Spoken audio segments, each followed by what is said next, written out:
Publik mempertanyakan keberadaan Perdana Menteri Israel, Benjamin Netanyahu, pasca serangan balasan dari Iran yang ditujukan ke Israel. Sebagai jawabannya muncul video Netanyahu sedang minum kopi. Saat itu, Netanyahu menegaskan dirinya masih hidup.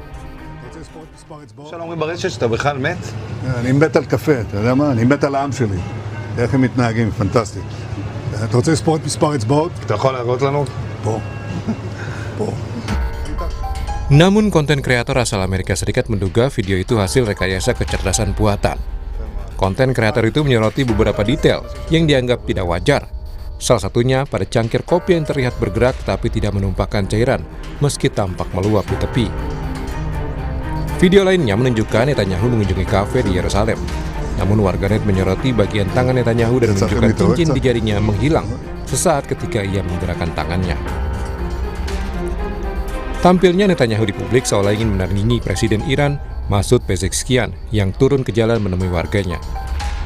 Saat menghadiri aksi Hari Quds peringatan tahunan untuk menyatakan solidaritas terhadap Palestina. Presiden berjalan santai sambil menyapa pejalan kaki tanpa ada pengawalan ketat. Sementara itu, pengamat menduga Netanyahu tidak banyak muncul ke publik terkait dengan situasi keamanannya. Usia Netanyahu sudah 76 ya, mungkin dalam situasi seperti ini juga mungkin kesehatan juga sangat berpengaruh. Saya melihat bahwa tidak tampilnya Netanyahu di dalam situasi normal, misalnya seperti situasinya Trump yang selalu mengekspos keberadaannya, kemudian selalu berpidato atau Iran yang turun ke jalan, itu mungkin ada situasi tersendiri yang menjadi hambatan, atau memang itu strategi supaya tidak dilacak. Kita tahu bahwa sangat mencari-cari keberadaan di mana Netanyahu. Jadi bisa jadi karena unsur strategi supaya tidak ditahu keberadaannya, atau memang sedang ada situasi yang tidak memungkinkan untuk tampil secara langsung karena pemimpin itu yang dalam kondisi perang tampil dalam kondisi yang tidak baik itu akan mempengaruhi moral dari warga negaranya. Terakhir, Netanyahu malah muncul mengumumkan kematian Sekretaris Dewan Keamanan Tertinggi Iran, Ali Larijani, dalam sebuah serangan pada Selasa waktu setempat. Selain Larijani, Netanyahu mengklaim Israel juga mengumumkan kematian Komandan Pasukan Basij Iran, Gholam Reza Soleimani.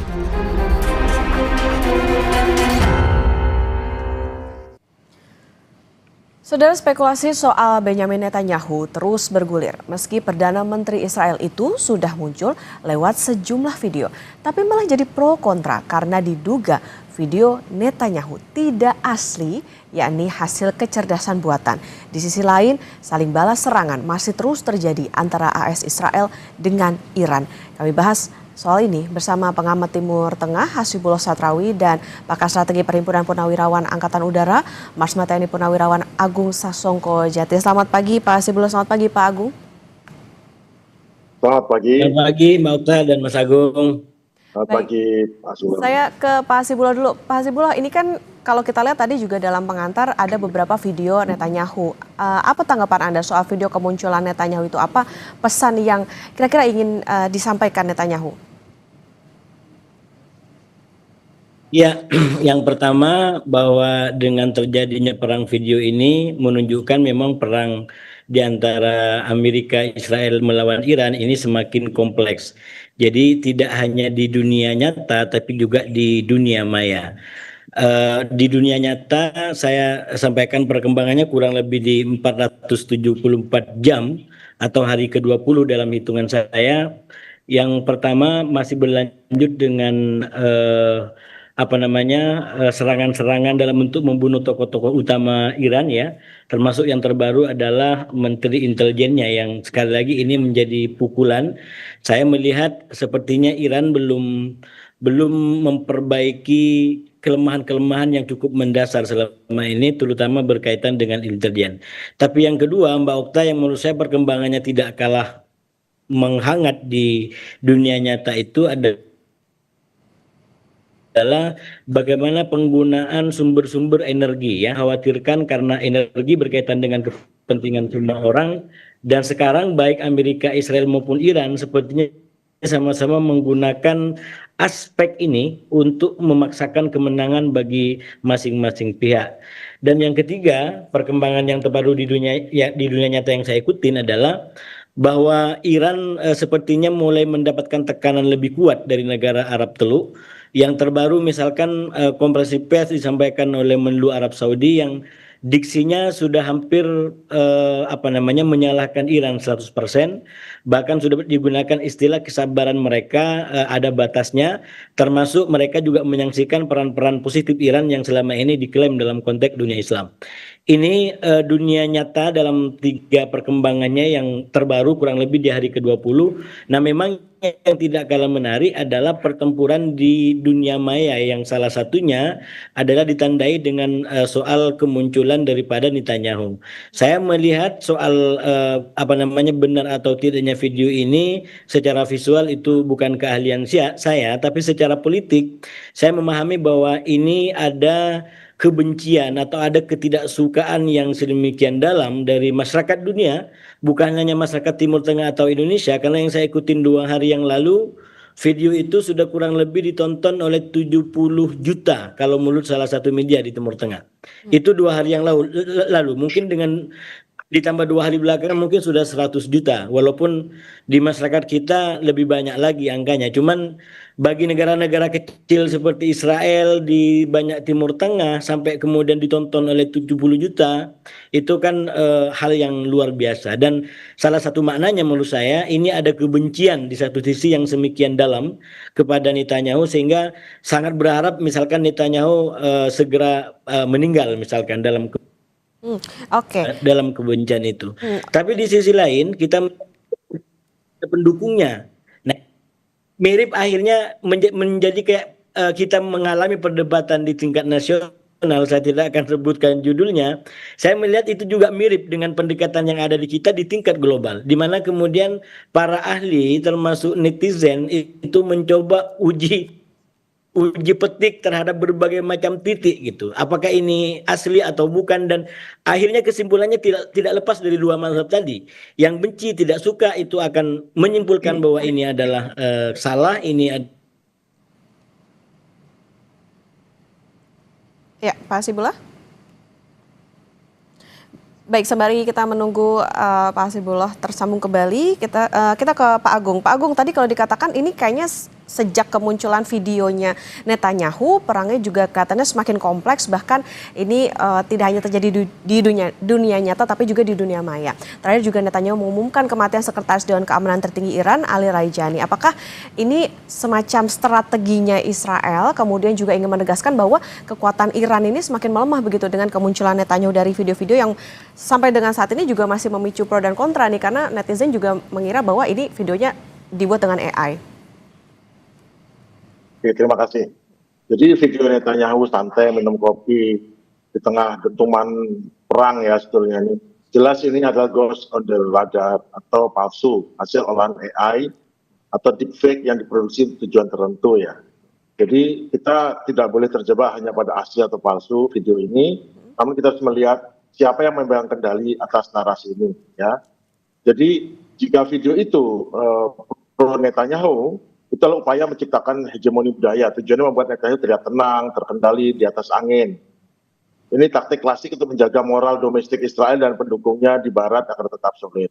Namun jika video itu kontra Netanyahu, ini adalah serangan balik atau menampilkan dia minum kopi saat rakyatnya orang lain menderita adalah cara untuk memicu kemarahan publik dan mendelegitimasi kekuasaannya sebagai pemimpin yang tidak punya rasa empati. Ya, jadi bagi negara yang sedang berperang, informasi itu adalah force multiplier atau peningkatan power untuk pesan-pesan yang ingin disampaikan. Pertama ada deception tactic ya. Negara melakukan apa saja untuk maksimalkan power dan keamanan mereka. Jadi menyebarkan deepfake itu adalah bentuk modern daripada penyesatan. Kemudian jamming kognitif atau tujuannya bukan cuma buat orang percaya akan kebohongan ini, tapi buat orang bingung mana yang benar, mana yang salah. Jika publik sudah tidak percaya pada apa yang mereka lihat, maka komando nasional lawan akan lebih mudah digoyangkan. Jadi kita sekali lagi jangan terbawa pada target fixation, ya kita harus fokus pada apa yang terjadi, betul terjadi di sana. Nah, kadang-kadang deepfake ini malah justru lebih memberikan pesan yang masuk ke dalam benak kita. Jadi kita harus skeptis dan lugas. Jadi kita melihat bukan berarti mempercayai. Jadi penutupnya ya, video itu adalah bagian dari kampanye di ranah kognitif. Kita tetap melihat pergerakan aset nyata, jadi apa yang terjadi di berita yang sesungguhnya dan bagaimana Netanyahu akan tampil sesungguhnya. Jadi jangan kita mau di-jamming sama propaganda murahan ini. Fokus bahwa apa yang terjadi di sana dan kita melihat apa yang kita kerjakan sebagai orang Indonesia adalah apa yang sungguh-sungguh real terjadi, tidak berdasarkan apa itu deepfake itu. Oke, Pak Agung, kalau tadi dikatakan berarti kita jangan terjebak dalam narasi soal atau memikir soal ini asli atau palsu gitu, tapi artinya adalah bagaimana siapa yang memegang kendali. Kalau tadi dikatakan berarti ini menjadi salah satu taktiknya Israel, apa berarti pembuatan videonya sendiri ini Pak, apakah memang perbuatannya orang iseng atau justru memang ini diproduksi secara resmi begitu, karena tadi dikatakan ini sebagai bagian dari taktiknya Israel? Oh jelas official ya. Video semacam ini digunakan untuk mengumumkan kematian daripada lawan. Tapi ini adalah alat bantu pada saat Netanyahu sendiri mungkin tidak bisa tampil karena mungkin sakit atau mungkin terluka ataupun ada alasan lain. Karena kita tahu juga bahwa hal yang paling mencurigakan adalah tepatnya rudal itu bisa berada di bunker meskipun tidak membunuh ya, tapi kan itu merupakan ada kebocoran. Jadi sekarang kayaknya Israel tidak menganggap remeh Iran sehingga memilih untuk tidak muncul. Kenapa? Karena ternyata Iran juga sanggup untuk mentarget dia gitu ya. Jadi perannya strategi Netanyahu menggunakan AI ini adalah akselerasi atrisinya ya. Jadi selain digunakan untuk membuat deepfake, ini juga untuk targeting. Jadi untuk dapat koordinat peluncurnya, kemudian sasarannya di mana, kemudian pola-pola gerakan daripada orang di situ. Mungkin CCTV-nya di Teheran sudah hijack ya, sudah diambil untuk melihat siapa sasarannya. Makanya mereka bisa cepat sekali mengetahui siapa ada di mana. Kemudian namun di sisi lain dia juga berhadapan dengan Iran yang juga punya kemampuan itu. Yang mungkin kita nggak ketahui yaitu di Teheran itu beredar di medsos itu dibajak, kemudian sebar berita bahwa pemerintahmu sudah lemah, sudah runtuh, sebaiknya kamu bentuk pemerintah baru. Tapi di sisi lain di masyarakat Israel juga dibajak juga oleh dari Teheran mengatakan bahwa kalau kamu ingin menghentikan serangan saya ini, maka kamu harus hentikan pemerintahmu nyerang kami. Karena memang mungkin kita juga nggak tahu, Teheran itu setiap beberapa jam tuh mengirim 1-2 drone loh, sehingga akhirnya alarm menyala terus dan sudah prosedur dinyalakan, maka kegiatan sehari-hari, kegiatan sosial itu terganggu sekali. Jadi itu membuat kacau juga perekonomian dan siklus hidupnya rakyat Israel khususnya di ibu kota Tel Aviv. Oke, Pak Agung, dengan berkembangnya AI itu, tapi ini akan bisa terjadi resiko kesalahan interpretasi nggak sih, termasuk juga bagaimana di kill chain-nya alias rantai proses dari identifikasi target sampai dengan pelaksanaan serangan baik di kedua negara ini? Iya. Netanyahu butuh dukungan internasional domestik. Dengan AI menggunakan sistem yang mereka sebut dengan gospel lavender, dia bisa mengklaim bahwa serangan itu bersifat presisi dan meminimalisir kolateral. Jadi seperti di Gaza pun dia udah yang menentukan bukan orang, jadi nggak ada yang merasa berdosa. Yang penting orang terbang bawa bomnya diarahkan koordinat itu sudah, dia tidak bertanggung jawab atas itu, padahal harusnya bertanggung jawab ya. Meskipun di lapangan itu realitanya berbeda, banyak collateral damage yang terjadi. Jadi ini adalah macam menciptakan hegemoni narasi ya, sehingga operasi militer bisa jalan terus tanpa tekanan daripada masyarakat bahwa ini ada yang bertanggung jawab, dan juga mengurangi tekanan pada pelakunya ya. Kemudian juga AI ini digunakan untuk manajemen eskalasi ya. Dia ingin menunjukkan bahwa Iran itu macan kertas yang sistem pertahanan udaranya bisa ditembus oleh algoritma yang lebih cerdas gitu ya. Jadi upaya memaksimasi powernya untuk memastikan tidak ada kekuatan lain yang bisa menantang Israel. Jadi kelihatan semua yang harus diucapkan, yang tidak diucapkan, tidak diucapkan. Nah cuman memang kemarin deepfake untuk videonya Netanyahu tuh kayaknya dibuat oleh cyber command-nya Israel yang memang kelihatannya memang ahli dari militer yang tidak terlalu ahli untuk berhadapan dengan netizen. Jadi mereka merasa itu sudah sempurna, sudah bagus, tetapi memang dengan mudah bisa dibongkar oleh netizen. Jadi itu adalah kalau di Iran mereka tidak menggunakan deepfake, mereka dibacakan statementnya oleh orang lain. Itu mungkin lebih baik daripada menggunakan deepfake. Oke, Pak Hasibullah sudah bergabung kembali. Pak Hasibullah, berarti begini, kalau tadi dikatakan memang AI ini akan mempengaruhi bagaimana tidak hanya antar kedua pihak saja, tapi juga bagaimana dunia melihat perang ini. Lantas, apakah memang pola perangnya saat ini itu juga sudah berkembang ke algorithmic war itu? Kemudian apakah ini akan mempengaruhi seberapa lama ini akan terjadi, Pak Hasibullah?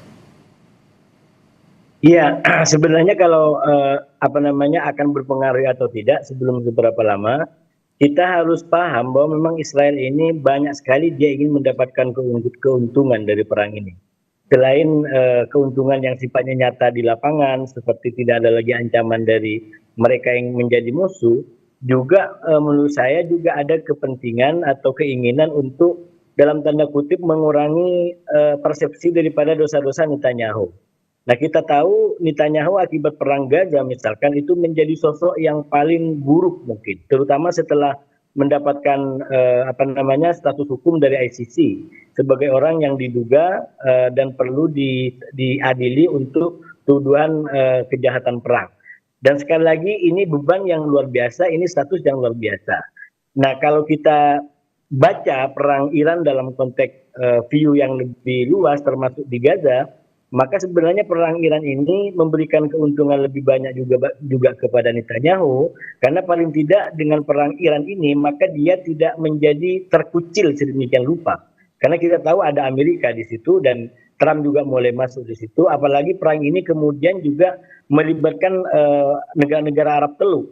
Jadi sentimen publik itu kemudian terpecah. Bahkan kalau kita amatin, sampai sekarang tidak ada satupun yang saya ikutin yang nyata-nyata secara eksplisit mengecam Iran misalkan atau mendukung Iran gitu. Yang menjadi orang yang dikorban, terutama dari negara-negara yang berpenduduk mayoritas Muslim. Bahkan elit Iran sendiri mengeluhkan itu karena ini seakan-akan tidak ada satu negara pun yang berpihak atau yang secara nyata mendukung Iran gitu. Sekali lagi kita bicara di level government. Kalau masyarakatnya saya yakin hampir rata dapat dukungan kepada Iran, memberikan dukungan kepada Iran. Tapi secara resmi disampaikan oleh para kepala negara itu menurut saya sangat terbatas paling tidak yang memberikan dukungan kepada Iran. Terlebih lagi kemudian Iran juga menyerang kepada negara-negara Arab Teluk yang sekali lagi membuat sentimen publik itu terpecah. Dia harus mendukung kepada siapa dan di mana. Dan inilah menurut saya yang sekali lagi juga dimanfaatkan oleh Netanyahu dengan berbagai macam operasi langitnya, dengan berbagai macam operasi sosial medianya untuk kemudian pelan-pelan dia mengurangi beban persepsi di mata dunia tentang orang yang melanggar peraturan hukum internasional, tentang orang yang diduga melakukan kejahatan perang dan lain sebagainya. Nah, oleh karena itu kalau benar ini adalah menguntungkan Netanyahu dan saya yakin benar, maka tentu Netanyahu akan butuh waktu lebih baik, lebih lama lebih baik bagi dia. Karena dengan terus ini berlanjut, maka proses katakanlah cuci diri ya, bukan money laundering tapi cuci diri yang dia lakukan dengan cara-cara seperti ini itu akan berlangsung dan diharapkan pada waktunya akan betul-betul mampu mengubah seorang Netanyahu yang pesakitan dalam konteks isu korupsi dan juga dalam konteks kejahatan perang. Tapi dia pelan-pelan kemudian berubah menjadi mungkin diyakini dan dianggap sebagai pahlawan. Minimal itu sekarang yang diyakini oleh pendukung-pendukungnya. Jadi saya melihat justru dari sisi Netanyahu ini akan mengharapkan perang ini lebih lama. Dari sisi Iran juga mungkin siap lebih lama karena sekali lagi posisinya diserang. Yang betul-betul berada di tengah yang tidak diuntungkan sebagaimana yang sering saya sampaikan adalah Amerika dan negara Arab Teluk. Makin lama perang ini berlangsung, maka makin hangus kepentingan Amerika, makin hangus juga kepentingan Arab Teluk. Karena itu saya selalu sampaikan yang paling untung dari perang ini adalah Israel, yang paling buntung yaitu Amerika dan negara-negara Arab Teluk.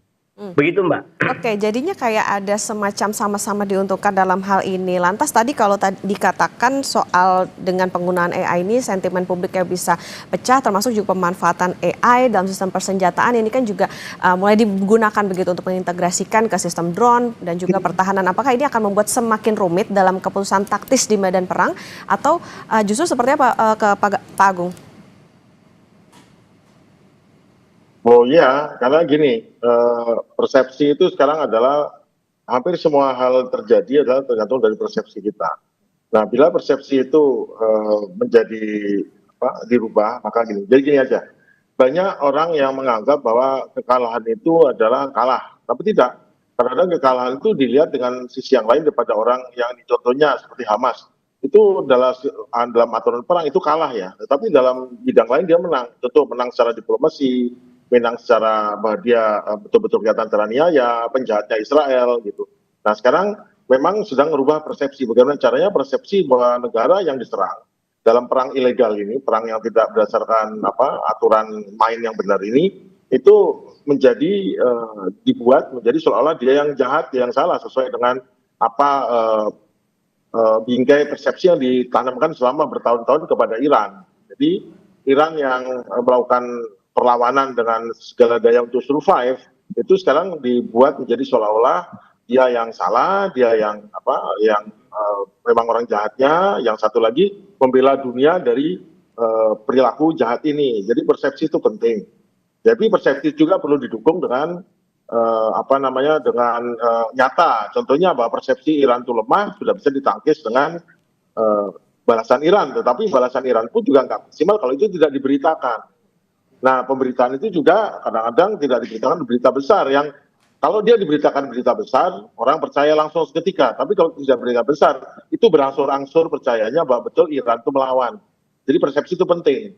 Makanya dunia itu sebelum sepenuhnya berubah dari media konvensional atau televisi atau yang lainnya ke media sosial.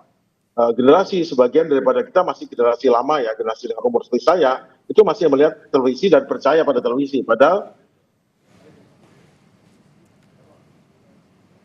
Ya, Pak Agung. Oke. Lagi lebih melihat pada. Ya, Pak Agung.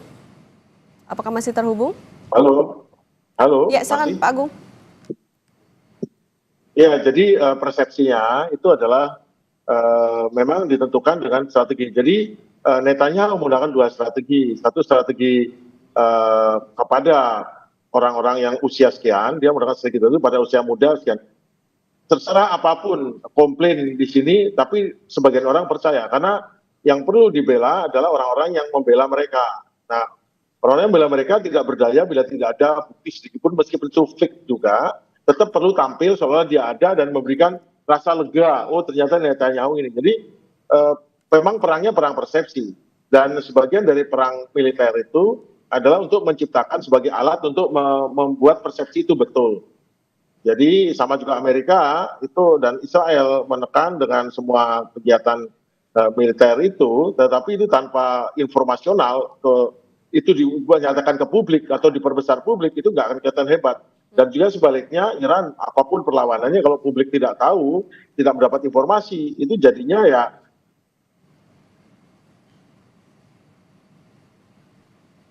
Ya, oke.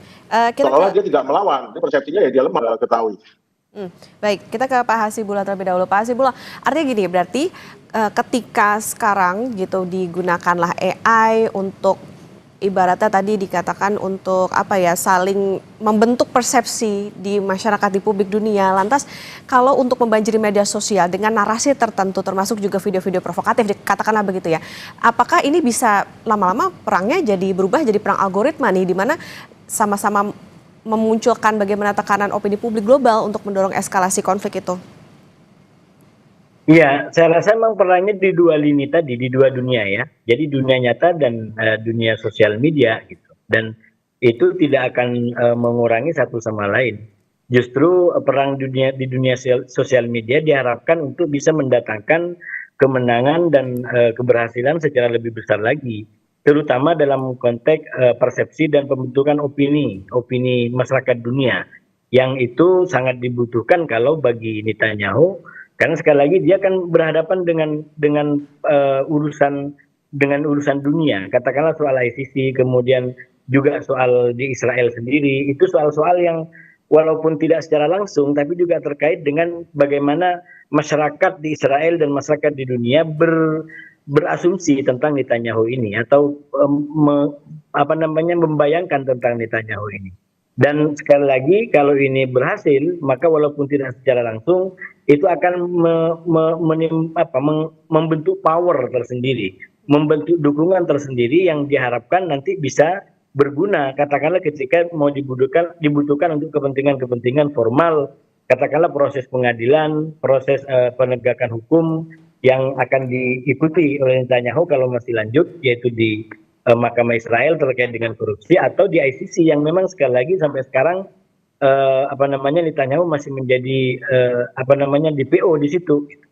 Jadi ada kepentingan cukup besar menurut saya untuk mereka untuk melanjutkan perang di ranah sosial media ini. Begitu, Mbak Okta. Jadi bisa dikatakan pembentukan strateginya juga agaknya semakin rumit gitu dengan adanya AI karena saling menjaga persepsi masyarakat dunia. Saya ke Pak Agung. Pak Agung, dengan adanya AI ini mungkin kembali lagi ke belakang, ini akan mempercepat siklus keputusan perang atau seperti apa Pak Agung?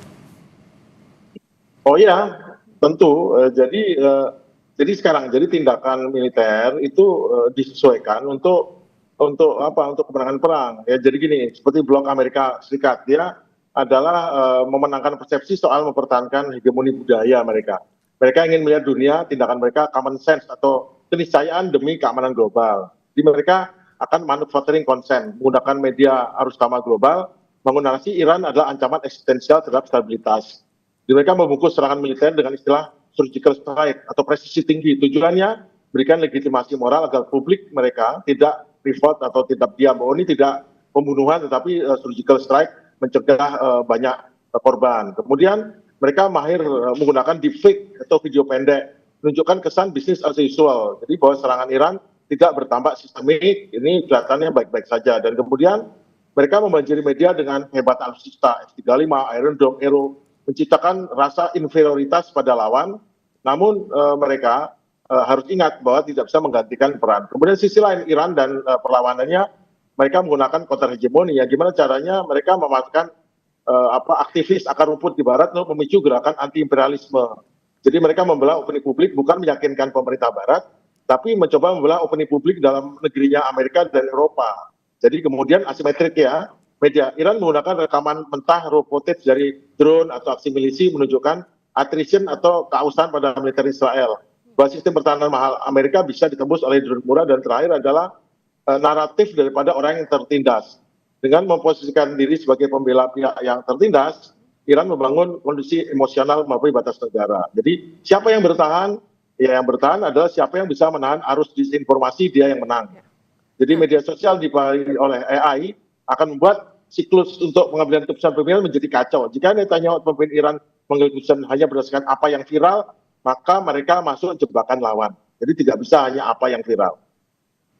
Oke, nah Pak Hasibullah, lantas dengan kalau melihat bagaimana respon-respon yang dikeluarkan oleh Iran atas katakanlah video-video gitu ya yang beredar, ataupun juga bagaimana strategi Israel dengan penggunaan AI ini, lantas seperti apa nantinya perang ini akan berjalan, kemudian memungkinkankah perang ini akan berjalan panjang dengan kemenangan dari pihak yang diserang, yakni Iran? Iya, kalau kita lihat aktornya, pakai analisis aktor, maka sebenarnya tetap ini yang mempunyai peran paling besar adalah Amerika. Dan Amerika seperti yang disampaikan sendiri oleh Donald Trump, bahwa ini kemungkinan 5 sampai 6 minggu.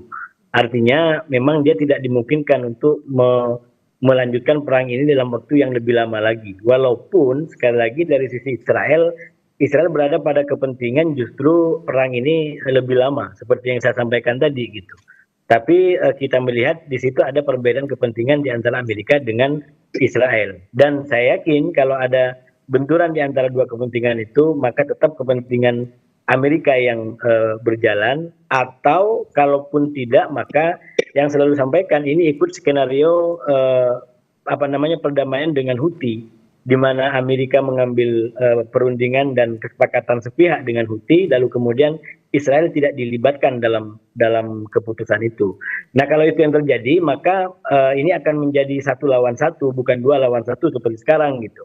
Jadi Amerika mundur karena kepentingannya sudah tidak memungkinkan secara politik, secara ekonomi di dalam negeri.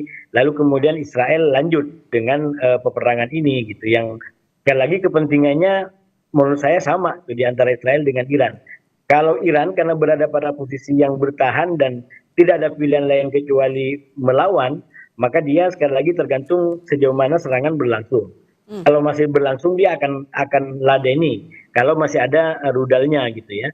Tapi kalau Israel berada pada posisi yang menyerang, yang secara politik menurut saya Netanyahu membutuhkan perang ini lebih lama lebih baik. Paling tidak sampai mendekati pemilu yang akan dilakukan dalam beberapa bulan ke depan. Nah kalau ini terjadi, maka sekali lagi akan menguntungkan bagi Netanyahu karena isu Iran bagi internal Israel ini menjadi pemersatu, terutama bagi tumbuh kembangnya disebut sebagai ideologi Israel Raya. Sekarang kalau kita lihat peta politik di Israel, hampir sudah tidak ada lagi pembeda di antara oposisi atau pemerintah, karena semuanya sama-sama menganggap Iran sebagai ancaman yang nyata, terutama dengan adanya dan sampainya rudal-rudal itu gitu. Jadi rudal Iran yang menyasar banyak tempat itu makin meyakini publik Israel bahwa Iran memang ancaman.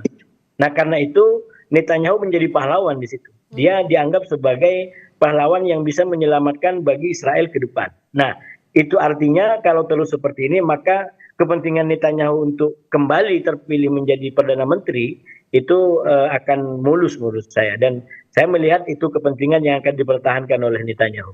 Oke, dengan pemanfaatan ini tentu perangnya tidak hanya di dunianya tetapi juga di dunia maya, harus ada kehati-hatian dengan penggunaan AI ini, tidak hanya untuk kedua belah pihak tapi juga untuk negara-negara yang tentunya bisa terdampak, dan ini juga kita perlu bagaimana memikirkan soal... Boleh sedikit Mbak? Ya silakan Pak. Menurut saya dengan karakter perang sosial media ini, maka bagi masyarakat kita yang karakternya memang suka dukung-mendukung, ini menjadi lebih berbahaya. Jadi kita harus lebih kritis, lebih selektif, termasuk juga media-media konvensional. Di saat sosial media begitu tidak terkontrol, maka media-media konvensional seperti TV, seperti majalah, seperti koran, ini menjadi andalan untuk tidak justru membuat dunia pemberitaan kita ini menjadi dunia kebohongan, dunia ketidakjelasan gitu. Jadi kita harus lebih selektif untuk memastikan yang kita bahas, yang kita sampaikan adalah bagian-bagian yang memang faktual dan itu bisa dinikmati oleh masyarakat. Iya, begitu. Ya, tentu masyarakat juga harus berhati-hati dengan video yang provokatif karena tadi bisa memecah opini publik dengan penggunaan AI, tidak hanya strategi dari segi militer tapi juga di media. Terima kasih pengamat Timur Tengah Pak Hasibullah Satrawi dan juga pakar strategi Perhimpunan Purnawirawan Angkatan Udara Marsma TNI Purnawirawan Agung Sasongko Jati sudah bersama di Sapa Indonesia Pagi. Sehat selalu Bapak-bapak.